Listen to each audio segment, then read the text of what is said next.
you hear me? Ooh, okay, good. Good morning. Good morning. One more time. Good morning. Good morning. Yay.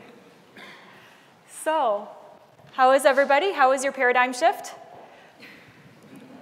I'm getting ahead of myself. So, as Jürgen said, I am an anthropologist. For those of you that aren't sure, anthropologists study humans, both past and present. We're interested in the belief systems, the relationships, and everything else that goes into maintaining our cultures and evolving our cultures. You might recognize this guy. This is a fictional archaeologist. His name is Indiana Jones, as played by Harrison Ford. He is an archaeologist. He studies past peoples. I study present peoples, and in particular, I study paradigm shifts. So, what is a paradigm shift? A paradigm shift is when something changes everything. We see paradigm shifts across disciplines, but we also experience paradigm shifts within our own personal lives. There are two types of paradigm shifts we typically experience. There are those that we intended to happen in our lives, so things like moving to a new apartment, getting a new job, getting married. We usually want that when it happens to us. And there's unintended paradigm shifts within our lives as well. Losing a loved one, an unexpected illness, being fired from a job, a breakup. So at the beginning of 2020, I heard about this new thing called the novel coronavirus. Does anyone else, have you heard of this? And I said to myself, we're about to go through a paradigm shift. And not just any paradigm shift, we're about to go through a global paradigm shift. Global paradigm shifts are rare, really rare. And so to be alive during this time as an anthropologist, I had to study it. For the past 2 years, I have interviewed people around the world about their experiences with the pandemic. In anthropology, this is called ethnography. It's a structured interview process. I've interviewed 250 people across 45 countries using a technique called snowball sampling. So snowball sampling, we're getting in the weeds a little bit, and I'll come out in just a second, but snowball sampling is when you ask participants in a study to refer other participants. And I did this because I didn't want a biased study. If I had recorded just what my friends and family experienced, it would have been a very specific group of people, and that's it. We ended the study in March of 2022, so a 2-year experience, and this is the final map. I agree there are still gaps, but the gaps would have been much bigger had I not used snowball studying. Okay. So when I first heard about the virus, I was in denial. I was like, this isn't going to change my life that much. This isn't going to be that big of a deal.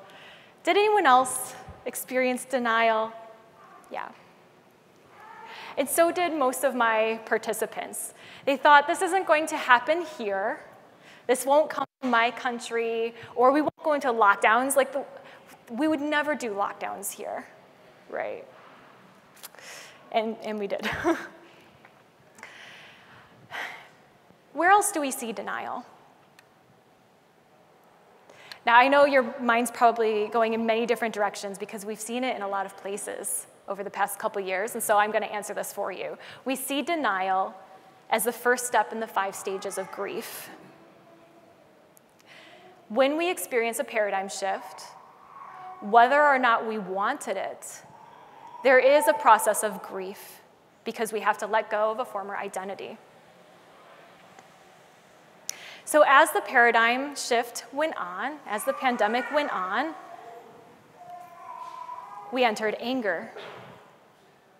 When did we start seeing anger? About 3 months in.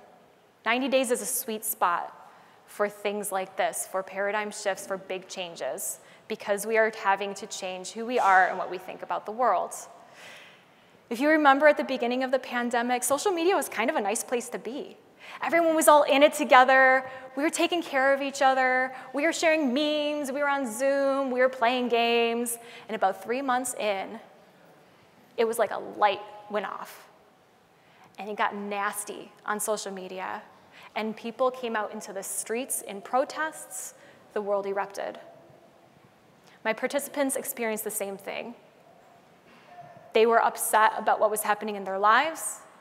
They were upset with their family members. They were upset with their governments. There was deep-seated frustration. How many of you experienced anger? Yeah, I did too. When a paradigm shift is unintended, we tend to fight it. We don't want it. We want to go back to normal, right? What I want for you today is not necessarily to learn about the levels of grief, but to learn about yourselves. We experience paradigm shifts all the time. Even when you take a class or read a book that totally blows your mind and changes your life, right? That's still a paradigm shift. You are releasing a piece of your identity in order to become something new. And there will be some form of the 5 stages of grief.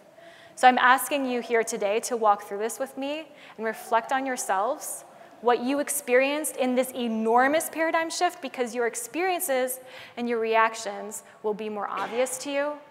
So when something smaller but still significant happens to your life in the future, you'll be able to better cope. So after anger, we have bargaining.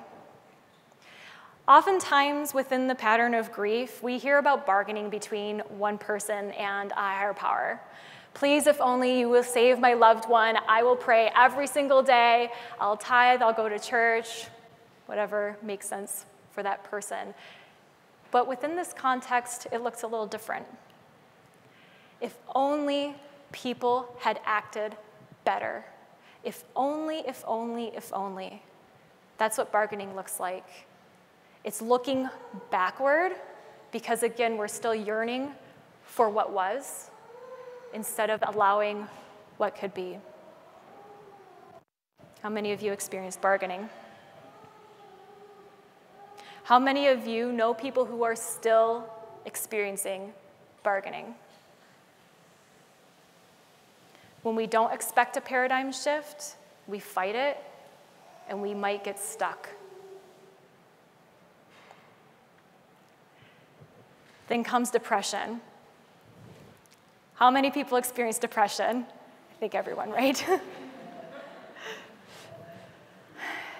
We yearn for what was normal. We yearn for ourselves. We yearn for others. And absolutely, this experience, this paradigm shift, we were yearning for the people we lost. I have 2 relatives in the hospital right now with COVID. Depression comes in waves, and sometimes it keeps coming. The process of grief is a cycle, and the cycle is not perfect. Everyone is different. That's why I'm asking you to think about what your experience was like, because it will be different than what anyone else experiences.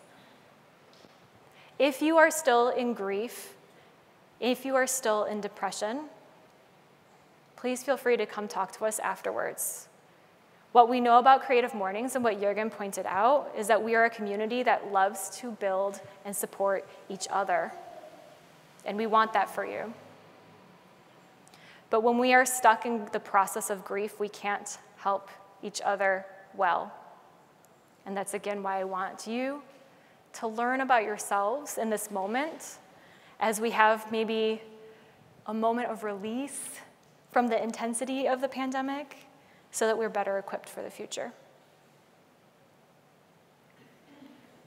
So what do we do now? That's our theme, right?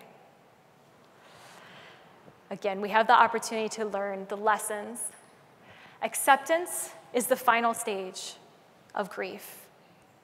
Acceptance is where we can become who we are meant to be, and we begin to thrive again.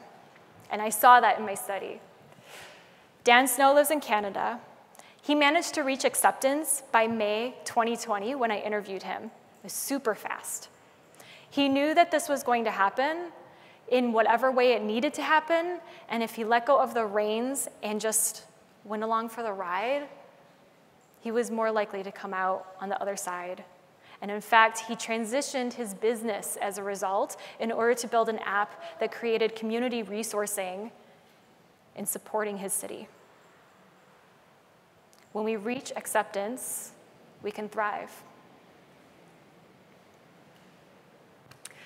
Monica lives in Israel, and she found the same thing. She knew for a fact that she does best with personal time. In order to help and support her family and her friends, she needed that space, but she was in lockdown with her husband and children. And if any of you have children, you know that that can be quite the cacophony day in and day out. You don't get that personal time. So she found a way to make it for herself. She went for a morning walk with her coffee and then locked herself in her car in the parking garage for a couple hours each day. And as a result, she was able to better support her family through this transition, as well as her friends and community. Now, let me be clear, your experiences are valid. The way you move through grief is valid. You don't have to race to acceptance, and I don't want you to. I simply want you to know yourself well enough to know what your process is like so you can support your future self. Your present self has the opportunity to support your future self. So, lessons. If you're not sure how to navigate a future paradigm shift, if you're not sure for yourself what you went through, some of us don't think too much about what we went through, and I understand. So here are some things that others said. Rianne lives in the Netherlands. She said that for her, it was a lot about self-care, giving herself the space and the patience to walk this path and experience whatever needed to happen for her. And she knew that, again, comparing herself to others was only going to do harm for herself. So she did it her way. Oops. Oh. I can work it. Okay, and TJ, he lives in the United States, he said for him it was really about recognizing the fear, recognizing the stress, and accepting that it was going to be really hard, not pushing himself, and then striving to learn the lessons of the event. So how do we go through a paradigm shift in order to go from crisis to opportunity? Let's discuss.